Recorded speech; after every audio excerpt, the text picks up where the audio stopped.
الحما بتفكر في جوز بنتها بطريقة غلط بسبب كلام بنتها وبسبب شكوتها، وإن جوز بنتها عنده مشكلة في العلاقة، ولكن المشكلة دي إن هي زيادة عن اللزوم، وبتمسك جوز بنتها وبتقوله حاجة غريبة.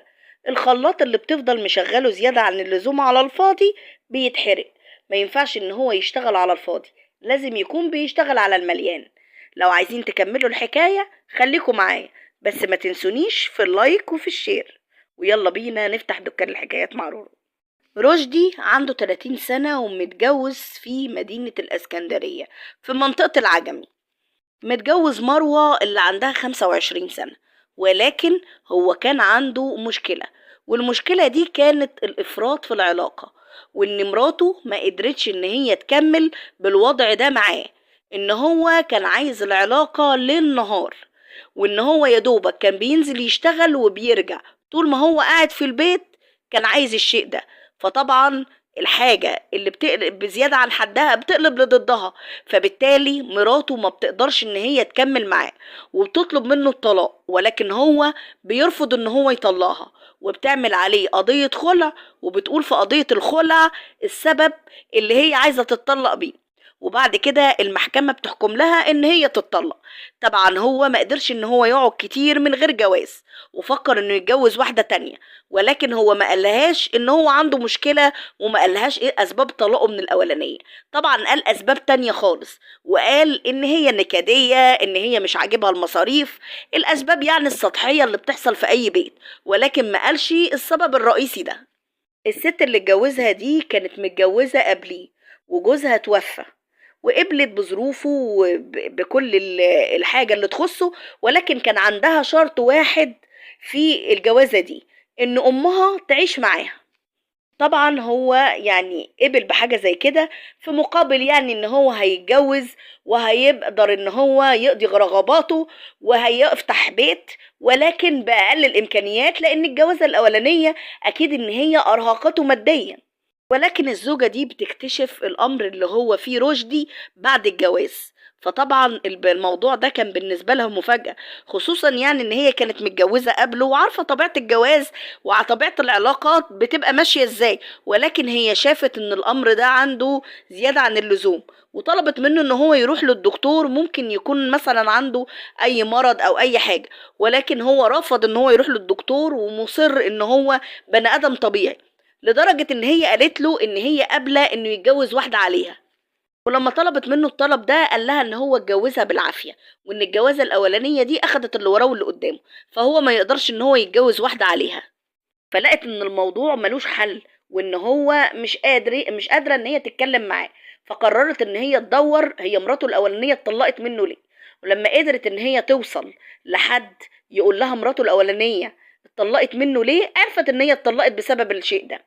وبترجع من البيت وطبعا بيكون باين عليها الهم، وامها بتقول لها مالك ومتضايقه من ايه، فبتشتكي لامها وبتقول لها اللي حصل كذا كذا، وان هو عاوز الشيء ده زياده عن اللزوم، وانا ما عدتش قادره على الكلام ده، واللي اكتر من كده ان انا عرفت ان مراته الاولانيه كان مطلقها بسبب السبب ده. طبعا امها استغربت جدا على اللي هي بتسمعه ده، لان حاجة من اغرب الحاجة اللي بتسمعها، فسألت بنتها وقالت لها هل هو مثلا بياخد حبوب او بياخد اي ادوية بتكون منشطة؟ قالت لها لا، هي طبيعته كده.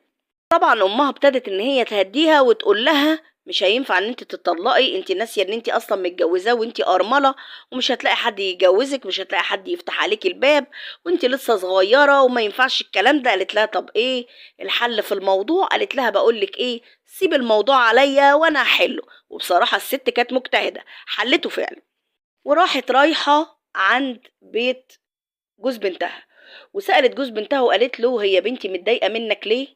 راحت رد عليها وقال لها مش عارف. طبعا الراجل اتحرج ان هو يقول لها بسبب الموضوع ده. راحت هي قايله له انا عارفه بنتي حكت لي كل حاجه. طبعا الراجل كان في قمه الاحراج بتاعه لما سمع وعرف ان مراته حكت لحماته الوضع اللي هو فيه. قالت له مفيش مشكله، حل الموضوع ده عندي، انا عارفه كويس قوي ان انت بتعاني من ايه، وانا حل الموضوع عندي. فطبعا الراجل استغرب، قال لها يعني حل الموضوع ده ايه؟ يعني مثلا حاجه بتشرب او مثلا علاج بيتاخد؟ قال لها حاول ان انت تحل الموضوع وحاول ان انت تخليها تستهدى وترجع بيتها. قالت له خلاص انا هحاول ان انا اخليها ترجع البيت. ورجعت لحد بنتها تاني وقالت لها عملت ايه؟ قالت لها بقول لك ايه، هو معقد الامور ومتنشن، بقول لك ايه سيبيني انا اروح له بكره واتكلم معاه. قالت لها يعني ارجع البيت؟ قالت لها لا لا ما ترجعيش دلوقتي، سيبيني اتكلم معاه الاول وبعد كده تبقي ترجعي. الزوج اول ما بيفتح الباب بيلاقي حماته لوحدها. بيقول لها بنتك ما جاتش ليه؟ قالت له استهدى بالله بس انا هتكلم معاك شويه. وبعد كده قعدت، وبعد كده راح الراجل طبعا اتنرفز وقال لها بنتك مش عايزه ترجع البيت، وبنتك عارفه طبيعتي وعارفه انا محتاج ايه وعارفه الامور اللي انا فيها، ولكن برضو مش عاوزه ان هي ترجع البيت. بيتفاجئ بحاجه غريبه، والراجل واقف ومتنرفز ومتعصب وعمال يعني بيتكلم مع حماته، ولكن كان مديها ظهره وبيلف بيلاقي حاجة غريبة. حماته كانت لابسة عباية من اللي هي العبايات اللي فيها سوستة. بيلاقيها فتحت السوستة ولابسة تحت العباية قميص أحمر، وإن هي يعني كل جسمها يعتبر باين. الراجل وقف قدامه اتخشب وما بقاش عارف يعمل ايه. طبعا اتفاجئ بحماته ان هي بتكلمه بوش مكشوف جدا، وبتعرض عليه ان هو يبقى معاها وان هو تبقى زي بنتها بالظبط، ولكن بنتها ما تعرفش حاجة عن الموضوع، وان هي اللي هتستحمله وبنتها مش هتستحمله. وطبعا يعني بدأ ان هو يزقها وما بقاش عارف يعمل ايه، وقال لها ما ينفعش وده غلط وحرام. ولكن طبعا يعني ست أنوثة واقفة قدامه، مش كبيرة في السن ولا حاجة، عندها 45 سنة، ولكن يعني بان عليها ان هي صغيرة ولابسة قدامه لبس يعني مفتن. فبالطريقة دي خلت ان هو يعني ما يقدرش ان هو يمسك نفسه. الحاجة اللي أغرب من كده كمان إن هما نسيوا مرحلة الحلال والحرام والغلط وكل الكلام ده ومشوا مع بعض في الطريق ده. اللي أكتر من كده كمان إن هو بدأ إن هو مش عايز الزوجة دي، هو عاوز أمها. رجعت بنتها بيتها، وبنتها لما رجعت طبعا لقت إن الوضع بقى وضع طبيعي مش زي الأول. فطبعا بالنسبه لها الوضع بدات تقول لامها انت ايه اللي انت عملتيه خليتي الوضع كده كده، الوضع بقى تمام بقى زي الناس الطبيعيين. فالام تقول لها ايه ده مفعول، ده كده اعشاب بعملها وبشربه منها، الاعشاب دي هي اللي بتخلي الموضوع كده. قالت لها ده تمام، ده الاعشاب دي 10/10، ده الاعشاب دي اللي مش هتخلينا نتطلق. وفي يوم الصبح بيجي اخو الست الكبيره، فاخوها ده جاي من طبعا من القرى وملوش مكان في مصر غير المكان اللي هي شقة الست دي. فبالتالي بدأت ان هي مش هتقدر ان هي تستقبله في البيت، وبنتها قاعدة معاها هناك في البيت. فعايزة تقنع بنتها انها تسيب شقتها لمدة من الزمن.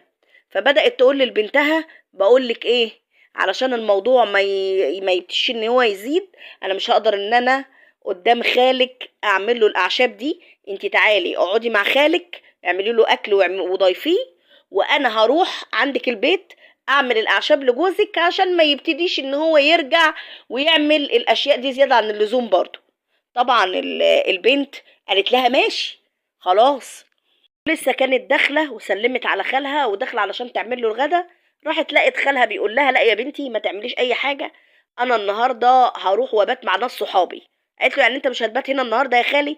قال لها لا مش هبات هنا. فهي لما لقت الامر بالطريقه دي قالت ان هي ترجع بيتها، ما هناك في البيت جوزها وامها بتعمل الاعشاب اللي تشربها لجوزها. فالوضع خلاص يعني اصبح ان مفيش خالها في البيت ولا في حد تعمل له اكل. فبالتالي قالت ان هي ترجع بيتها. بتدور في الشقة كلها مش لاقية حد إلا في صوت طالع من غرفة النوم. بتفتح غرفة النوم طبعا شافت منظر بشع جدا، شافت أمها مع جوزها في وضع مخل جدا. طبعا من كتر الصدمة ومن كتر ما صوتت ولطمت على وشها راح أغمى عليها. في المرحلة دي كانوا هم لبسوا هدومهم وبدأوا ان هم يفوقوها. اول ما فاقت شافت المنظر اللي هي فيه، قالت لهم ازاي انتوا تعملوا كده، انتوا ما بتخافوش ربنا، ازاي اللي حصل ده. وبعد كده راحت جارية وطالعة بره الشقة. قعدوا يدوروا عليها في اليمين وفي الشمال مش لاقيينها خالص. قالوا ان هي ممكن تكون راحت عند بيت امها، راحوا عند بيت امها ما لقوهاش، سالوا اصحابها سالوا معارفها، محدش عارف عنها حاجه. فالام طلبت من الزوج ان هو يروح على البيت، عشان هي ممكن تروح على البيت هناك وهي هتفضل في البيت هنا، ولو جت عنده يقول لها، ولو جت عندها تقول له. بيتفاجئ تاني يوم الصبح بحماته جايه وجايبه معاها شنطه هاند باج فيها هدوم ليها.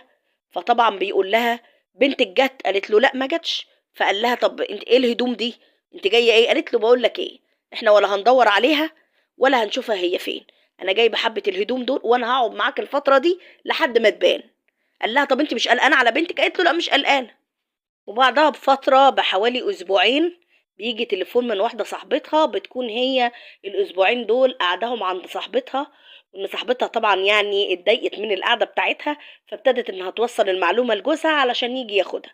وبالفعل جت هي وامها واخدوها وروحت على بيت امها، وامها قاعده عند جوزها وما زالت قاعده عند جوزها وعيني عينك وقدام بنتها.